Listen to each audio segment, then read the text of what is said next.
As Senator Bernie Sanders was in San Francisco this week, slamming the GOP health plan and pushing for his version for universal coverage. He told a massive crowd that in California alone, 4.5 million people would lose coverage under the proposed Republican health care bill known as Graham-Cassidy. Instead, he says he wants a single-payer system he calls Medicare for all.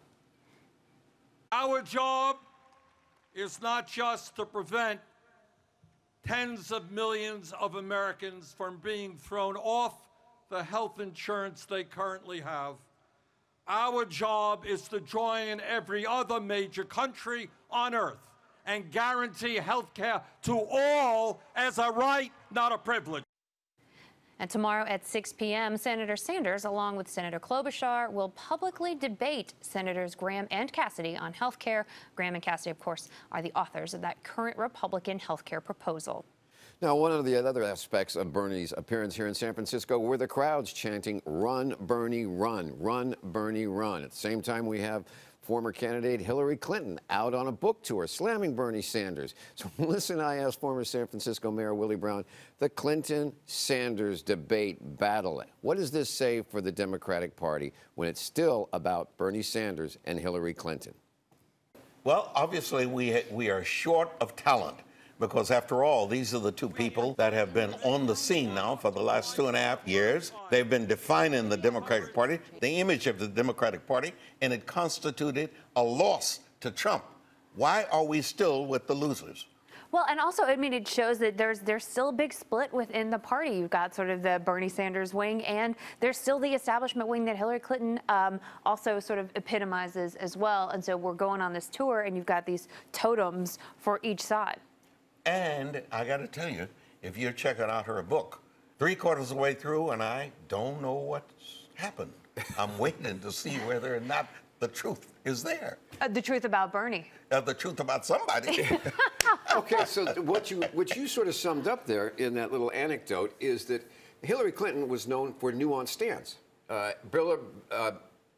Bernie Sanders is known for definitive, single payer, free college.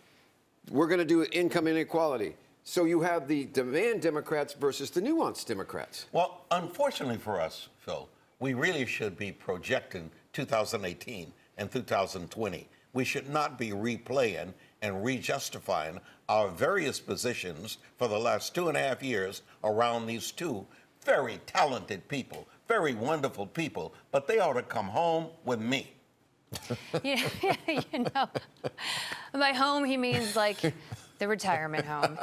And, you know, we talk about the Democratic divide, but the truth is, you know, Bernie Sanders has now restated his status as an independent, and a number of his supporters do not consider themselves Democrats. No, they don't. But when push comes to shove, they are definitely pushing the Democratic agenda in the party. We see it here in California. And it's going to be interesting to see how it evolves, because so far nobody else has come out to be that much of a force. It was not a warm welcome for House Minority Leader Nancy Pelosi when she returned to the Bay Area last week. Now, it started as a news conference about the legislative effort to reverse President Trump's decision to end the Deferred Action for Childhood Arrivals program known as DACA. They're our purpose, our very important people. I'm pleased to yield to Darla.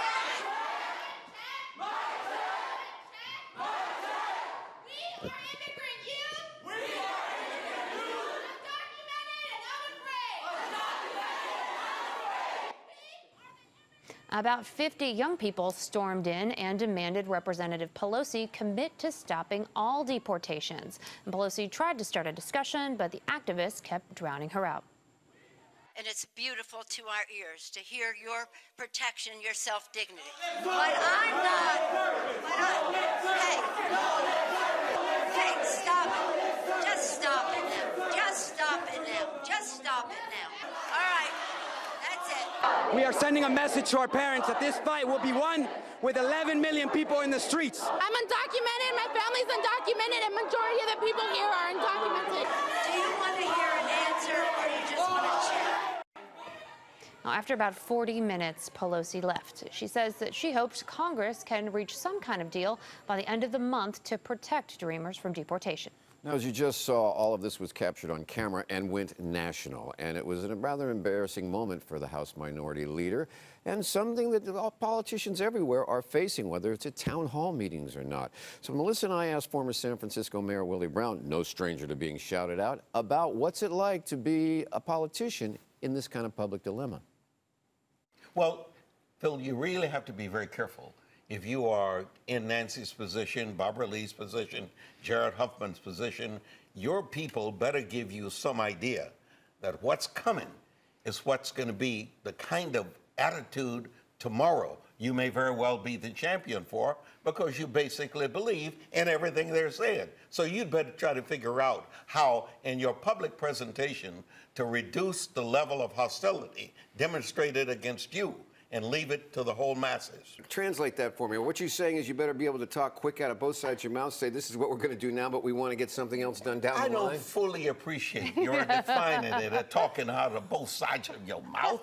Are you kidding me? I'm talking about the practicality of trying to ride the tide without stepping on anybody's toes in the process and without abandoning your own principles. Well, and to be fair, too, at some of these press conferences that they've had after meetings with President Trump, you know, there's a lot of talk about deal making. And maybe it is true that some of the humanity is lost when we're talking about, oh, we give them this and we got this.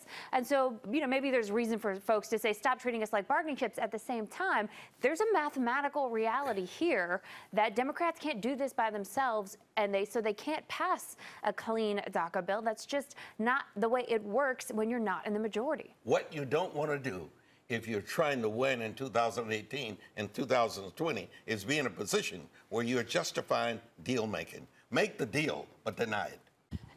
Make the deal, then deny it, and then come back home and face a whole bunch of people who are criticizing you, saying it wasn't good enough. Right, exactly. Even if they were to get a deal on the DACA law, the folks who were in there the other day want all 11 million people to be made citizens. And that is a bigger debate.